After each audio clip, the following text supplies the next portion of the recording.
Welcome back into the Vandy 24/7 podcast alongside Joey Dwyer. I am Billy Derrick. It's time for a Vanderbilt basketball State of the Union after yesterday's exit from the SEC tournament here in Nashville at the hands of Texas. Commodores fall 79-72. They now await their fate in Selection Sunday, where they'll be seated in the NCAA Tournament coming up this Sunday. Going to be a stressful next couple days, Joey, for Vanderbilt. But let's talk about where this team is at right now. Obviously, we talked all about the Texas loss. They haven't played well. That's really the bottom line. Shots didn't fall. The same energy we've seen this team play with really hasn't been there the last few games, and we've hashed that out. But they're not out of the tournament, right? I think we can throw that out the window that – number one, this team will be in the tournament. That doesn't mean there won't be some sleepless nights, right? Considering all the games still going on right now, potential bid stealers and things like that. But I think the question right now is Dayton or not. It's not in or out. It's simply Dayton or not. And I'm leaning towards not Dayton, but Dayton is still a real possibility, Joey, as we know. Yeah, I'm looking at Lunardi right now, and I'll try to find – there was a tweet I saw earlier that kind of had aggregated all their bracket stuff. But so you're looking at it, Vanderbilt is now in the last 4 buys, which wasn't the case yesterday. Still, Oklahoma's behind it. Oklahoma's got Kentucky today. You'd think maybe Oklahoma jumps a spot or two and maybe gets above Vanderbilt if it wins today. Utah State and West Virginia are the other 2 teams behind it. West Virginia, I think, lost to Colorado yesterday, a team that wasn't very good, so obviously they're not going to get passed by them. Still waiting on some other teams, but you generally feel okay about where they're at. They would have to drop a few spots, and maybe the committee's higher on them than Lunardi is. Maybe the committee's a little bit lower. I think the bigger thing for me right now is the basketball they're playing. Yeah. Not great. Mark Byington said on Saturday that maybe they haven't got rewarded for how they've played, but also I just don't think they're playing as well as they're capable of. A.J. Hoggard wasn't as good as he can be yesterday. Jason Edwards missed some ones that I thought he should have hit. MJ Collins dribbled it off his foot. He wasn't fully healthy. They just didn't have it, and I thought their foul trouble was a big story yesterday. Just kind of reflecting on their level of play the last week, I think that's not good enough. And if they play like that in the first 4 and the first weekend, they're not going to beat anybody. The teams they're playing now are too good to play like that against, and you're going to have to see a risen level of play. You're going to have to see more shot making. Tyler Nichols not going to be able to make 2 or miss 2 in one position again. And they're going to have Grant Huffman back. I think their turnovers outside of yesterday have been a big story the last week. I think they had 14 in each of their losses before yesterday. They didn't turn it over much, but I thought they were out of rhythm a lot of times offensively. I thought they had too many ball-stopping moments and not enough stability in the offense. Grant Huffman, I caught up with him yesterday, told me that the idea is that he'll be in the NCAA tournament. He'll play. You'd think that would be a realistic expectation. He'll have almost a week, especially if they don't go to Dayton. He'll have more than a week to get right. And you just feel like the limping at practice should have kept him out of the game yesterday. I think they made the right call not playing him yesterday. But if he's right for the NCAA tournament, then that is a huge boost for them. And I don't think people have realized how they've missed his absence. Mark Byington called him their best defender yesterday. I think him and MJ Collins not being healthy was a reason for some of their struggles. They really have relied on their depth throughout a lot of the year, but their guys have got to be guys. Jason Edwards was good on Saturday, wasn't as good yesterday, and I just think that there's something to be there's some things missing in terms of their best guys right now. Their level of play has dropped, and they could be punished for it. I think they deserve to maybe have some anxiety the next few days because of the week they had. But that doesn't change the fact that they still deserve to be in. Right, and this concept that this Vanderbilt team no longer deserves to be in the tournament is ridiculous. They have 3 quad 1A wins. They obviously went on the stretch there of beating 3 top 25 teams in a row, beating 2 top 15 teams in a row there to end that stretch. So they've done enough to get in. And Byington hit at it yesterday after the game too, that this is not a one-game season, right? We ride on these games as – like after the Georgia loss, it's okay, now Dayton could be an even more real possibility. And after this Texas loss, those are those are just 2 games. The committee looks at the entire season, the entire regular season, and the non-conference wasn't the strongest, but they didn't lose any awful games either. So they took care of business in the non-conference. You beat Tennessee at home. You beat Kentucky at home. You went on the road and beat Texas A&M, which I will still say today is the win that got them in the tournament. And then you go beat Missouri at home. You also beat Ole Miss and Texas at home. And you didn't have any, like I said, disastrous losses in the non-conference. This notion that all of a sudden Vanderbilt doesn't deserve to be in is ridiculous. They've done enough. Now, there's a difference between them deserving to be in and they're not playing well. They may not look like an NCAA tournament team right now. They may not necessarily pass the eye test for the last couple of weeks. But it's not about the last couple of weeks. It's about the entirety of the season. And I think that's what people have to understand, that this process, this scouting process of Vanderbilt started at the beginning of the season. And I kind of laugh at that all of a sudden Vanderbilt doesn't deserve to be in now. Now, like you said, they're not playing well.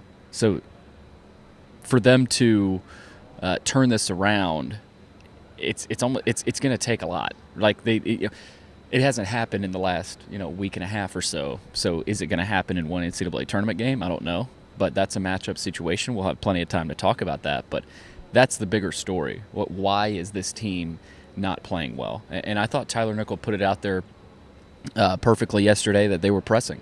They wanted it so bad that they started thinking about their shots. They started thinking about everything, and they started pressing. I think that's part of it. But also, their deficiencies almost shined through a little bit the last couple of weeks. Whereas you play a Missouri team at home where you're desperate, you're the desperate team. You get a couple of breaks your way. They didn't get as many breaks either, right? They weren't getting they kind of erred on. I'm not saying they got lucky throughout the SEC play where they had the 8 wins they had, but felt like the ball was bouncing their way a lot, and it felt like it the last couple of weeks it really hasn't. So like you said, they've been out of character too, like dribbling the ball out of bounds. Mark Byington talked about in the Arkansas game, throwing it into the student section. Like they're just doing out of character things, and until that changes, I can't say I have a ton of confidence about this team right now going into the NCAA tournament. But at the same time, it's not about the last couple of weeks. It's about the entirety of the season. Yeah, I think the notion, like you said, that they're not in because of the last 3 games, I mean, every team in the SEC except Auburn, Alabama, probably Kentucky, probably Tennessee has probably lost 3 in a row at some point. Right. Vandy's only done it twice now. It's terrible timing, for sure. I think the bigger story is the level of play they're playing at, but there's a reason that the tournament committee, like we talked about yesterday, got rid of the last 10 games metric. It's because you have to factor in the whole body of work. And that killed Vanderbilt in 22-23. Yeah. They were playing their best basketball right now. They looked every bit of a tournament team. They looked like a team that could win 3 or 4 games if they went to the tournament, but their resume wasn't good enough throughout the whole year. Yeah, you can't de-incentivize non-conference play. That's not how this works. And they had a great non-conference play in terms of their production. The strength of schedule is going to hurt them, and that's probably a big reason why they're still on the bubble. That's the only concern to me, is does the committee value that a lot more than we think? I don't think that's going to be a huge problem, though. You look at, and shout out to Gary on Twitter for this, CBS has them as a 10 seed. ESPN's got them next 4 in, which I think concerns some people. Bracket Matrix has them as an 11 seed, and they're in 100 out of 100 brackets on Bracket Matrix. Team rankings, they're an 11 seed at 98.5% chance to get in the tournament. Bart Torvik, average of a 10.4 seed, 87% chance. Evan Mee, a 10 seed. That seems pretty good to me. Yeah. And it's just like you got to worry about the level of play they're having, but I don't think you got to worry about whether they're in. I think you do have to worry about Dayton, and that could make your road harder, especially one of the Dayton sites, or one of the Dayton games Joe Lenardi has projected right now has you going from Dayton to Seattle, which would be a nightmare to have to do that. But also if they get, I think the bigger thing with Dayton than the travel is like you get a whole week to kind of game plan for whoever you're going to play. I think they need that week right now to get healthy, and also just to find themselves again. I think that's something too. I think Mark Byington's also going to have to maybe tweak his style of maybe getting them motivated for these games. Byington mentioned they were pressing, and Nickel mentioned they were pressing. They really came off like they thought this was the end of the world if they lost this game. On Tuesday when they were doing their availability, they were talking about how they were desperate, all these things. I think he's got to maybe tweak that a little bit to where you saw they were pressing, you saw that they wanted it maybe a little bit too badly. Take some of the pressure off now that they're in the tournament. I think that's really where I maybe question where Byington was coming from in terms of his messaging. From what I heard, it was like dire messaging in a way in the locker room, like if we lose this game, we're in trouble, even though I don't think Byington actually believed that based off what we heard in the press conference yesterday. You just wonder, maybe is there a change of approach there? And is there a change in how this team plays? Because if they play like they did yesterday, they're going to roll into the shadows. And as Lenny Acuff said, they're going to ride off into the sunset. So there's an interesting dynamic here in the next week. How does Mark Byington approach the locker room? How do they approach whatever matchup they have? And can they get back to the team that looks desperate? Can they get back to the team that's firing on all cylinders? Also, can they get healthy? Can Jason Edwards get that half of his eye that's red right now to look white again? Can MJ Collins move around like he's capable of moving around? Can Grant Huffman get through a practice without limping? I think they're more banged up than people would think, but also that's not an excuse to lose 3 in a row. They've got to get right, and time to see if they can do it, Billy. Yeah, I mean, it's crunch time for this team, right? We're going to learn a lot about them, obviously, in this NCAA tournament game. But I feel like I kept saying that. Like, we're going to learn a lot about them this week against Georgia. We're going to learn a lot about them here in this SEC tournament. Well, they haven't really answered the bell. And, at the shoot-around, they were loose. They were loose. They had, and this is a shoot-around, right? I'm not taking too much from it. But you just haven't seen the same looseness on the court, and I think they need to get back to playing loose and playing free, but also having that same energy. Chris Magnon, I thought, played well against Texas, but too many mistakes and forceful errors from Hogard, and even like Collins in his time, and Byington after the game mentioned how maybe he hinted at the fact maybe he shouldn't have played him.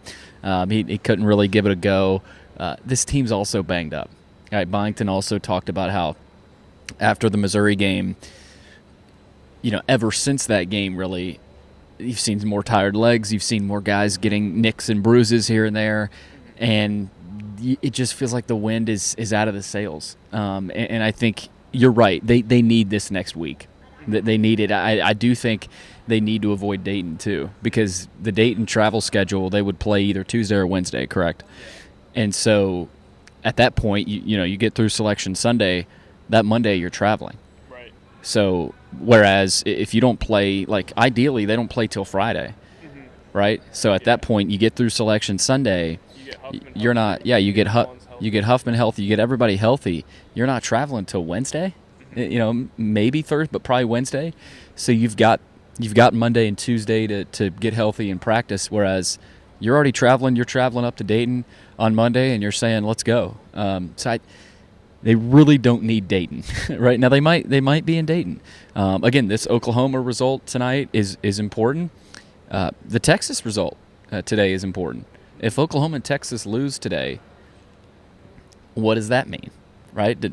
Are those results that push Vanderbilt to Dayton, or are they results that keep Vanderbilt out of Dayton? Right? Like if Oklahoma and Texas keep winning, are they the teams that'll be in Dayton?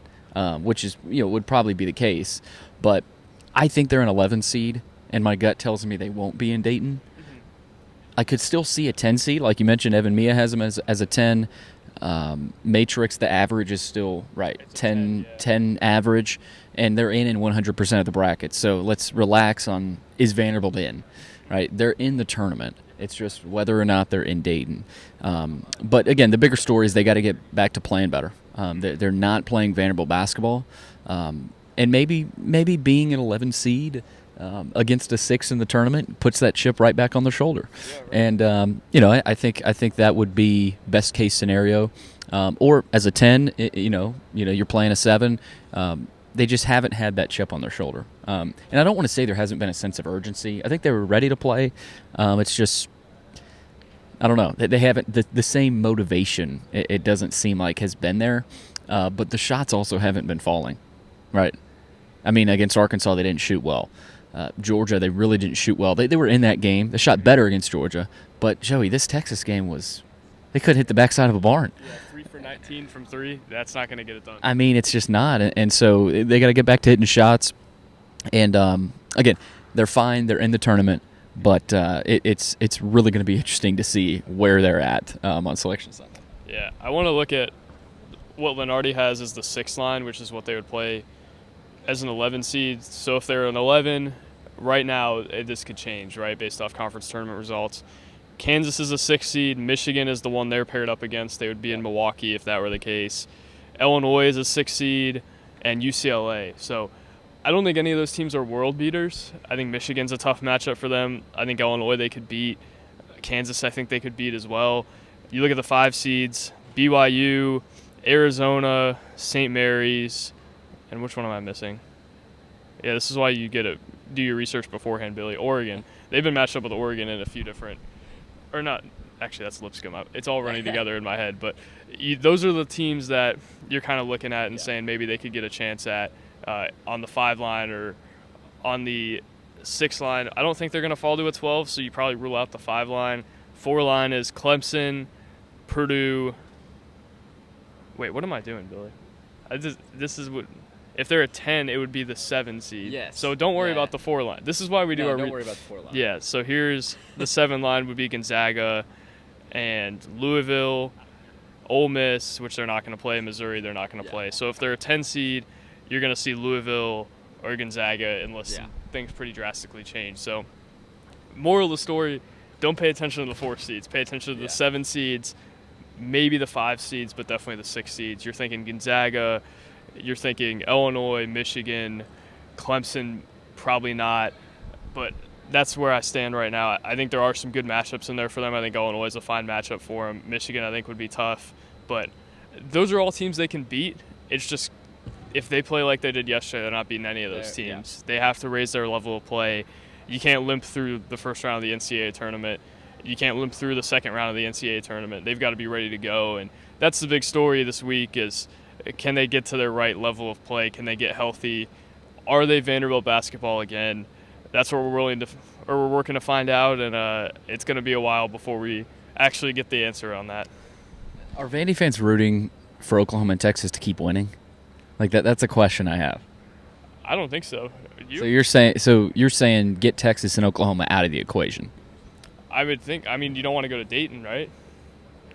Okay, so you're saying if Oklahoma and Texas keep winning, that puts Vanderbilt in Dayton. You're saying not necessarily, but it makes the chances higher that they would go to Dayton. I would think because of the possibility of Oklahoma and Texas jumping them.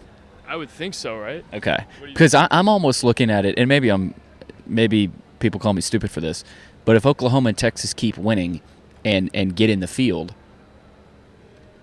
do they jump Vanderbilt, or is the whole body of work still put them in Dayton? I wonder about that. I mean, I think Vanderbilt has a better body of work than each of them. Porter Moser last night said that he thought Oklahoma was in for sure, which I thought was interesting. But I don't know. It's interesting because it's hard, too, because you have no idea what the committee – like Arkansas is a 9 right now. Mm-hmm.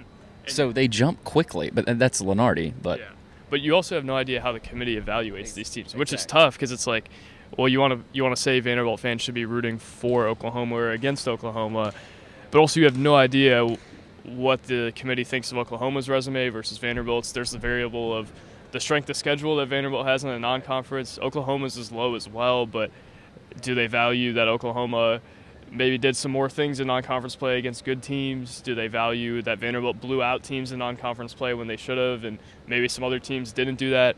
You just have no idea what they're actually thinking, and that's what's tough about this time of year because you want to say Vanderbilt's a lock to not go to Dayton or Vanderbilt is probably heading to Dayton, but we also have no idea what they're thinking about, what the resume actually looks like, what are they valuing, things along those lines. In a lot of years, the matrix, the Lenardi bracketology projections are totally different than what the committee's thinking. Right. So we keep referencing Lenardi where they're at. That it matters. It's a good reference point, but it really doesn't. So I know there's some Vandy fans sitting here saying we need Oklahoma to lose, we need Texas to lose. Well, Do you? I wonder about that. Yeah, and Lenardi's always been really good about getting teams who are in the field right. Like, he normally only misses one or two teams. Right. The question I think that a lot of people have with his forecasting is like seed lines and matchups, things along those lines. Yeah. That's what you're really looking at, and I think it's good for Vanderbilt that he basically has them as a foregone conclusion to be in. I think he said as much last night in whatever Twitter post he made, but